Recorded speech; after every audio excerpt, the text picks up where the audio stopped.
I'm Maxie Marcelino, a student at Phoenixville Area High School, and up next on Phantom TV, Dr. Lou Beccaria brings us another edition of For the Health of It.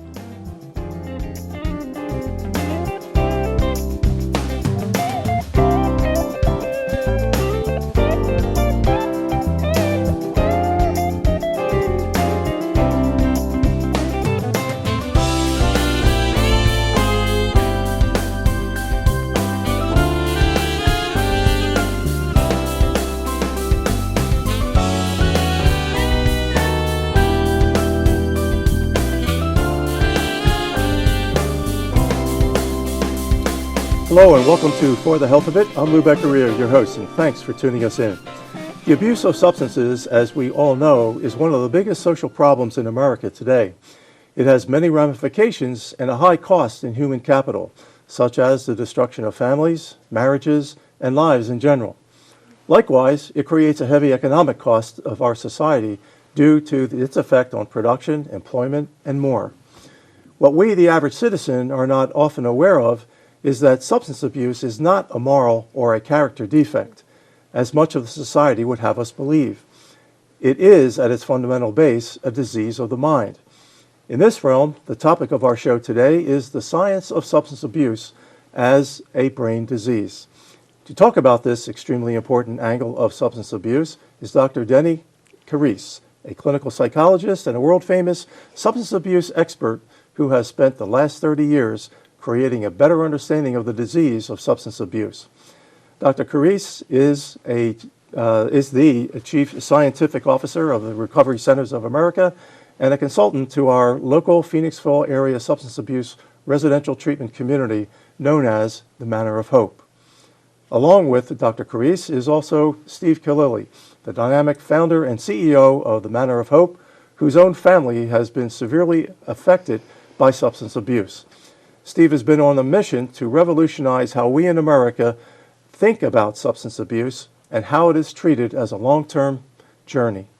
So, Dr. Carise and Steve, welcome to the show. It's great to have you with us, and really looking forward to educating the public about your view of substance abuse. So, first, just tell us a little bit about your background. I know it's very extensive, but give us a capsule, Dr. Carise. I guess I'm Deni Carise. I guess the capsule would be that when I got into my own recovery, I went back to school, and 9 years later, I had my PhD, and I started doing the science of addiction. I was an NIH funded researcher for about 18 years, and then I went back to my first love, which is clinical work, and I've run large systems of care for a couple of different companies. I've started treatment in a number of other countries, so that's pretty much it in a nutshell. The important thing for me is that people know that people get well, that treatment can be effective no matter how many times you've had it before. It can always be effective, and that people go on to live great lives. Wow. Yeah. You're a busy lady. Steve, tell us about you. Well, if you talked to me 15 years ago, I would have never thought I would be sitting at this table talking about substance abuse. Due to some personal issues with my son, I was kind of dragged through the world of drug abuse and recovery and learned a whole lot. And through that process, became very empathetic to the people who are going through that, which includes family and extended family. And I decided that, and rather than sitting on the sidelines and complaining about things, I wanted to jump in and see what I could do to help. And so that's what I've dedicated my life to today. And that's how you came about founding Manor of Hope. Absolutely. Yeah. Absolutely. Okay, let's kind of get into the substance of this. Why do people historically consider substance abuse as a moral failure and a defect of character? Right. I mean, I think historically people consider it that because we didn't have the science of genetics, the neuronal advances that we have today. We didn't know what we know today medically. I think the general public has an issue with calling it a disease because they believe that if we call it a disease, that absolves the person of their bad behavior around the disease. And that's not it at all.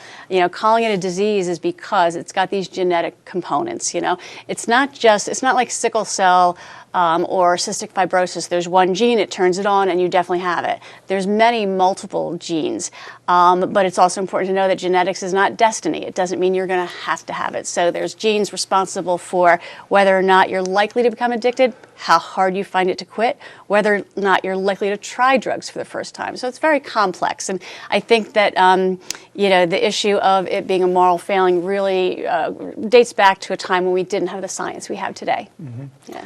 I guess that what you just said, Doctor, might answer kind of the question. Some people will say, you've got two children in the same family, and one becomes addicted to substances and another doesn't. Yep. They both have grown up in the same environment and so forth.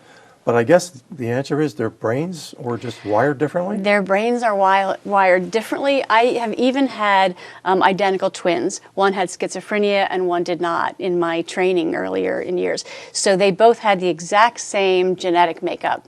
One gene expressed, the other one it did not express. So genes are not destiny, but they are a very big deal. They account for something like 60% of your likelihood to become addicted once you first pick up that drug. So it's not your fault, but it's your responsibility to take care of it once you know you have it. So nobody chooses to become addicted. And once you pick up that first drug, if you've got the genetic components, it's much more likely you'll become addicted, that you'll find it difficult to quit, etc. Mm-hmm. Yeah. Is it fair to make an analogy with what you just said with people who suffer some aspect of mental illness? Like you just said, like you don't choose Right. that. People don't choose to be depressed or Right. to be suicidal or to be sociopathic and so forth. So is that fair to say that?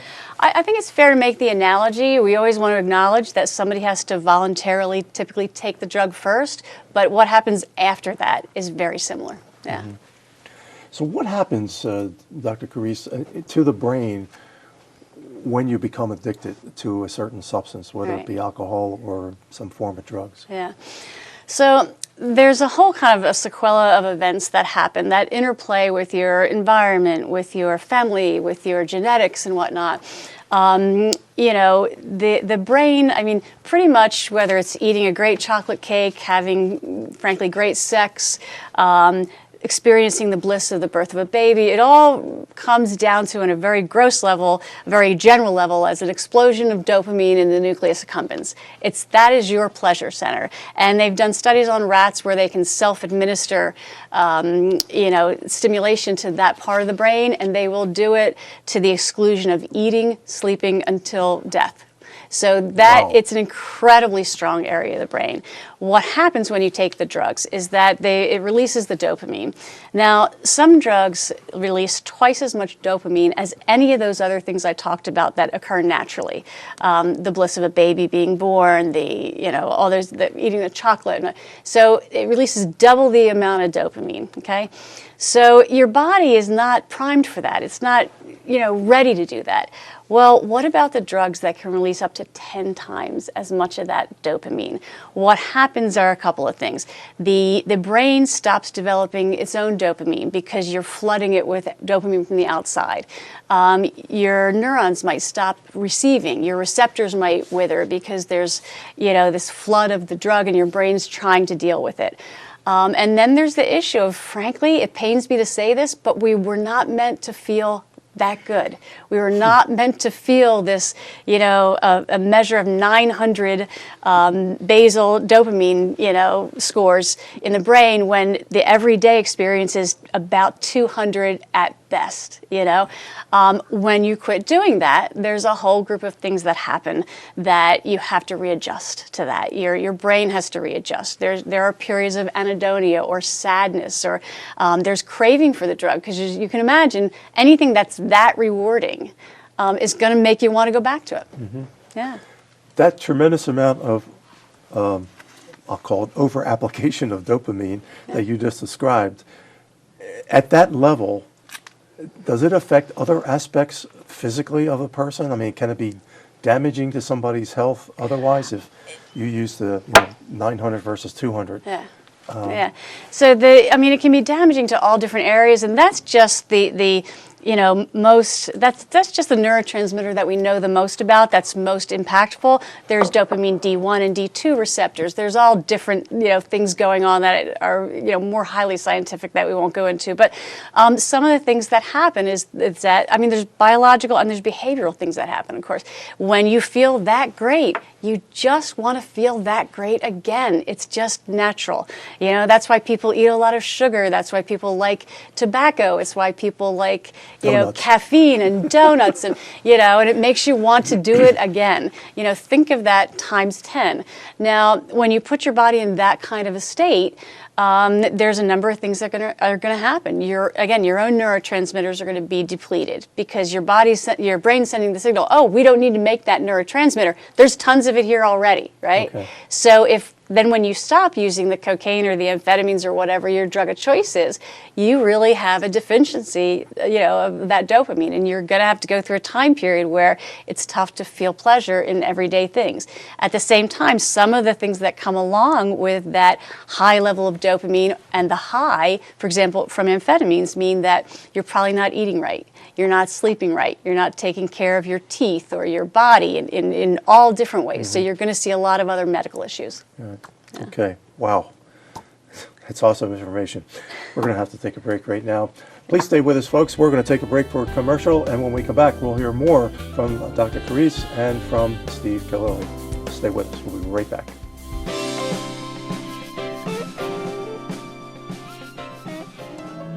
At Tower Health, there's confidence in knowing you have exactly what you need: convenient community care, advanced clinical options, and online tools that put you in control wherever you are in your healthcare journey.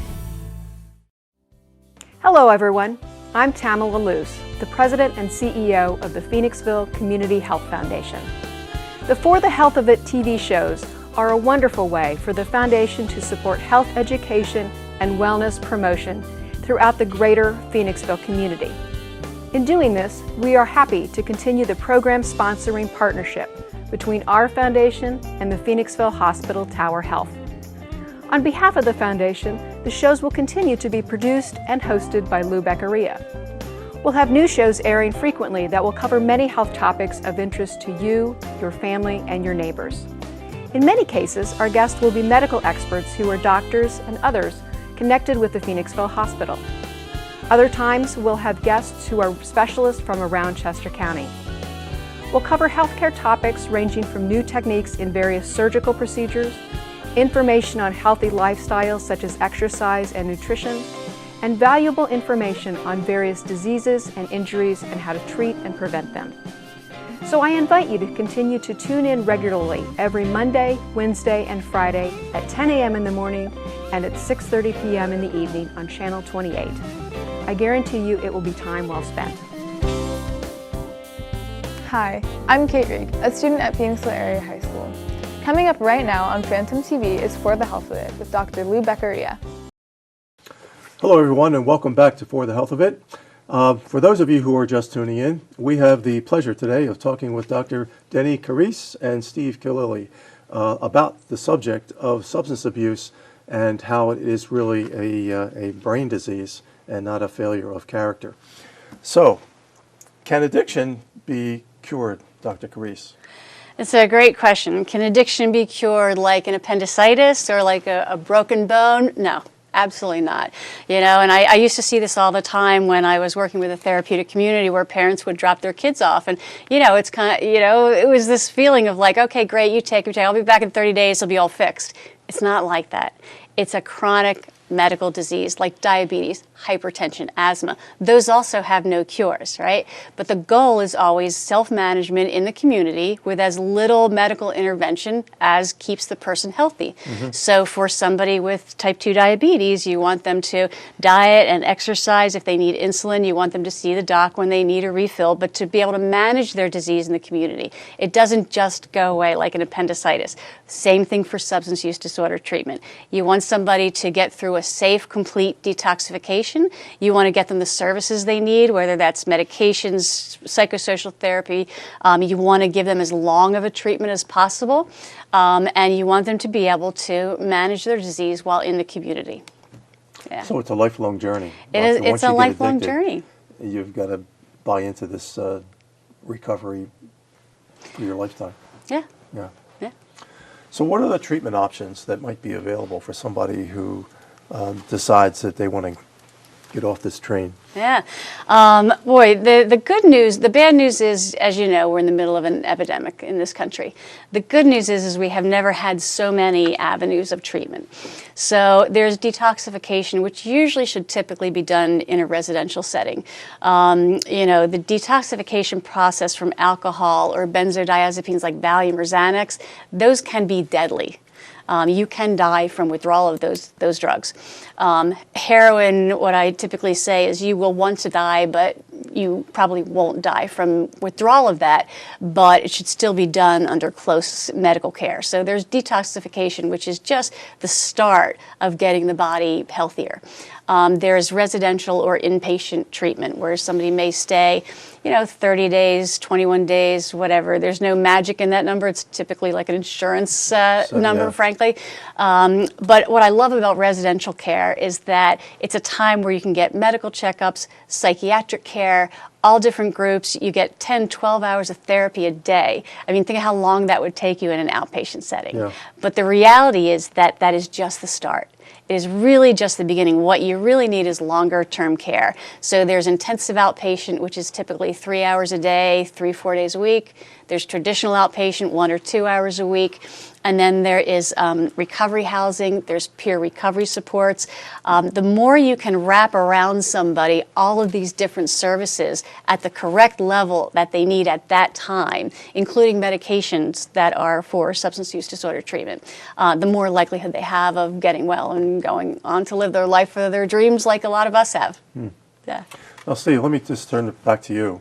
I know from the previous conversations that we've had over the last couple of years that you said, absolutely your research shows that 30 days doesn't work. You buy into the philosophy of it may be 18 months, 2 years, or even longer for somebody to actually have a chance at being successful with recovery from substance abuse. Why the long term? Why does it have to be that long? Well, the brain is a remarkable organism and a remarkable organ, and it can actually rewire itself and heal itself. But the only thing, along with the other things that Deni mentioned, is time. You can do all the things that Deni was talking about, but you need time away from those substances. And the science says your outcomes are going to be much better as long as you get a minimum of 12 months. If you get 12 months, and then if you can get it up to 2 years, you have a very good chance that you can make it a lifelong journey that is successful. So time is of the essence, no matter what the treatment protocol is. That's true. Once somebody has gone through that long process that you've just described, do they also need continual supports for the rest of their life?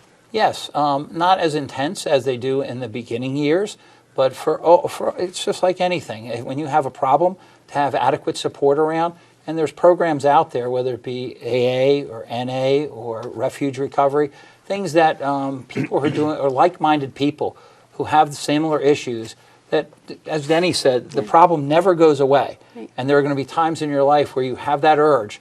And if you're in a proper setting with people who understand, it'll help you forge your way through and not go back into the use of drugs. Yeah.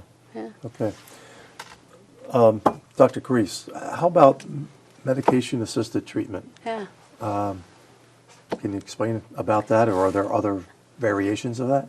Yeah, there are. I mean, the field of treatment in substance use disorders has been largely in two camps. The abstinence-oriented is what they would be called, and the medication-assisted. And those two camps are kind of joining together really for the first time in my career, to where there is this view of medications as a valuable tool. So if you look back historically, the only medication we had was methadone, and it was required that methadone came with counseling.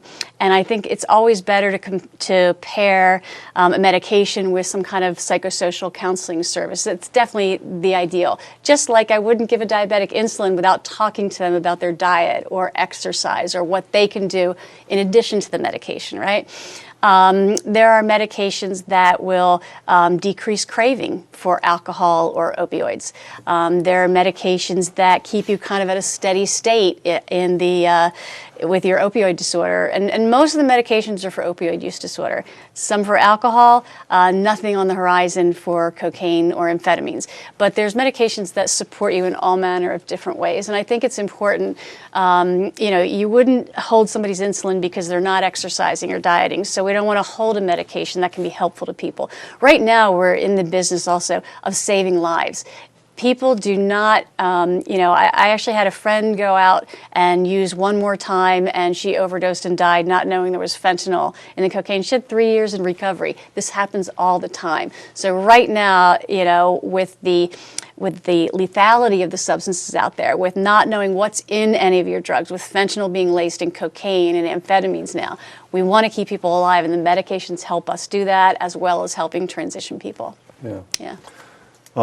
We're at the end of the segment, but when we come back, I want to kind of concentrate a little bit more on the fentanyl that you just mentioned, aspect of it. So we're going to take a break for commercial, everyone, and when we come back, we will hear more from Dr. Carise and from Steve Killelea about substance abuse and its effect in the brain.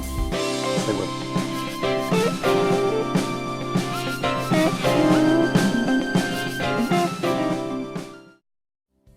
Hello, everyone.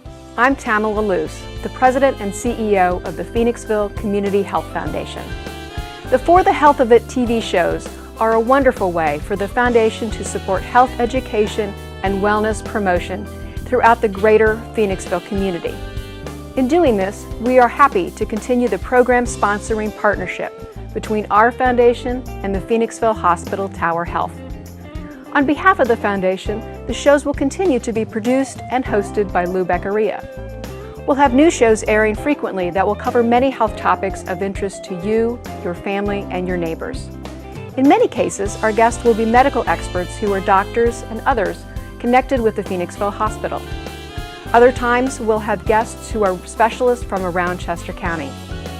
We'll cover healthcare topics ranging from new techniques in various surgical procedures, information on healthy lifestyles such as exercise and nutrition, and valuable information on various diseases and injuries and how to treat and prevent them. So I invite you to continue to tune in regularly every Monday, Wednesday, and Friday at 10 a.m. in the morning and at 6:30 p.m. in the evening on Channel 28. I guarantee you it will be time well spent. Hi, I'm Kate Reig, a student at Phoenixville Area High School. Coming up right now on Phantom TV is For the Health of It with Dr. Lou Beccaria. Hi, welcome back to For the Health of It. And for those of you who are just tuning in, we have the pleasure today of talking with Dr. Deni Carise and Steve Killelea about substance abuse and the science of substance abuse and how it is really a function of a disease of the brain. So when we finished up in the second section, we were talking about, you mentioned fentanyl. Yes. And how does that affect, I mean, we hear more about that nowadays than anything else, but how does that affect the person even more than, say, heroin or some of the others? Yeah. So fentanyl, carfentanil, and all what we call the analogs of those drugs, which are made in clandestine laboratories. These are not pharmaceutical products. They are much more powerful and more potent than heroin and then the prescription opioids. So the epidemic is really run in three waves. The first was the prescription opioid epidemic, followed by heroin, followed now by fentanyl, carfentanil, and the analogs. The scariest thing I think about them, two things. One is that when somebody overdoses on fentanyl and they get Narcan, which is a remarkable life-saving drug that treats an overdose, doesn't treat addiction, treats the overdose, right? The fentanyl can actually stay in your system longer than the Narcan so that you can actually overdose without taking any more drugs. So the Narcan half-life is shorter than the fentanyl. So it's incredibly important that people go to the hospital even if they feel okay. The other thing about it is that I'm trying to kind of grasp all the reasons, but for whatever reasons, drug dealers are now tainting cocaine and amphetamines with fentanyl. And for what we would call the opioid naive person, the person who has no dependency on an opioid, to get even a small amount of fentanyl can be deadly. Wow. Yeah. What triggers relapse? What triggers relapse? That's a great question. So I'll speak from my 30 plus years in the recovering community. I have seen, I've seen sadness trigger it. I've seen happiness trigger it. I've seen one of the biggest things I think I've seen trigger it are windfalls. Any kind of windfall. A parent dies and you inherit $100,000 or whatever. Oh. I've seen windfalls trigger it the most. From a scientific side, I will tell you the top 4 predictors of relapse for addiction, hypertension, diabetes, and asthma are the same. The top 4 predictors of relapse are lack of adherence to behavior change. You don't take your medication, you don't go to your meetings, you don't go out. Lack of adherence to behavior change. Mm-hmm. The next ones are really wholly unrelated, but they are the top predictors. Low family supports, psychiatric comorbidity, meaning you have a psychiatric disorder in addition to your other disorders, and low socioeconomic status. Top 4 predictors of relapse to all of the chronic diseases. Yeah. Yeah. Dr. Carise, why would somebody be addicted to one particular kind of drug and not another? It's a good question. My bet is that there's a lot of genetics at play there, but I think there's also personal preference. So, cocaine, amphetamines, they bring you up, they give you energy. The opioids, the downers, they calm you down. So I think there's some personal choice, but there's also the genetics at play. Yeah. Would economics play an aspect of that? I do. I think economics. I think social aspects of that are present. You try what your friends are trying. First of all, and so there's a lot of that in there. Yeah. What's your position on the medical marijuana? How much time do you have? We have about 3 minutes. I think that there are few rare diseases like childhood seizure disorders where there's some great promise. Otherwise, I think we need a lot more research before we start looking at that as a cure for anything. And I think it is wholly ridiculous to call it a treatment for opioid dependence. Yeah. Based on the science. Okay. All right, I want to come back to you, and I know you've spent a tremendous amount of time and effort and money in trying to get to the bottom of this and educate the public. But your program at Manor of Hope, how does education and vocational training and employment, how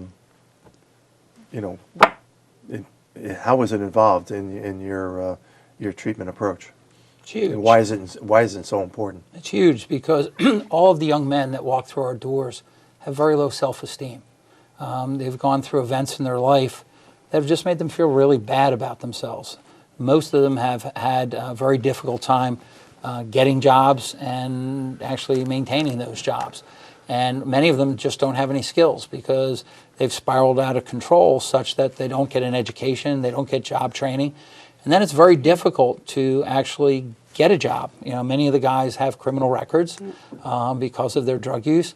And without skills, with a criminal record, possibly not being in the greatest socioeconomic situation, all the odds are stacked against them. So one of the things that we do that I'm proud of at our program is we kind of put the odds back in their favor. And we have a network of partners in our community that are open to hiring guys. Mm-hmm. And we train the guys on different things like resume writing and interview skills. And actually in January, we're opening our own vocational school in Spring City where we're starting out. Yeah, absolutely. We're very fortunate. We have a building there that we're going to be using. And we've dedicated 5,000 square feet of it to woodworking school where we're going to teach guys how to learn how to use tools and work with wood.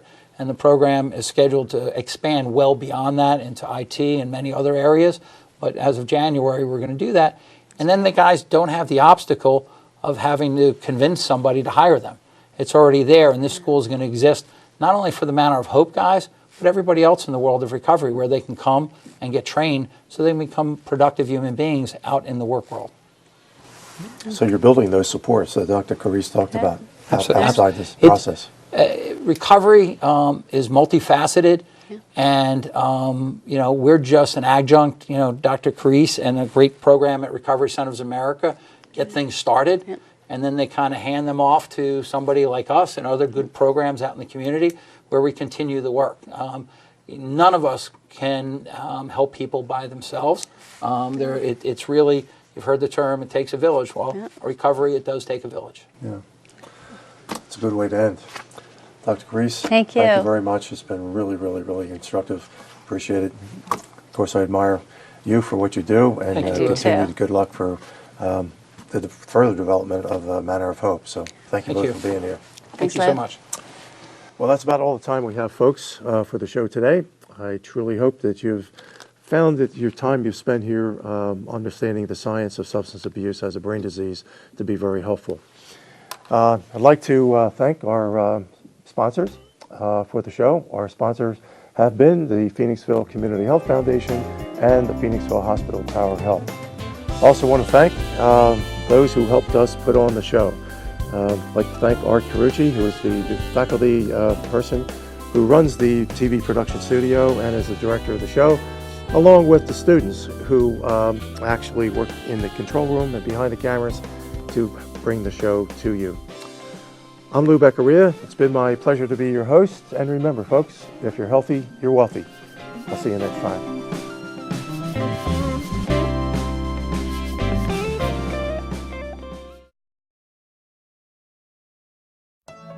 At Tower Health, there's confidence in knowing you have exactly what you need: convenient community care, advanced clinical options, and online tools that put you in control wherever you are in your healthcare journey.